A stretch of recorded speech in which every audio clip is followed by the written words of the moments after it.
Hey guys, today I'm showing you how to delete suggested email addresses in Gmail. Those autofill contacts that pop up when you start typing.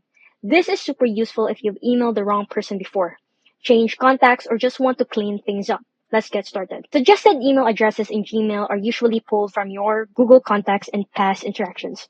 So first, go to contacts.google.com and log in with your Gmail account. Type the email address you want to remove in the search bar.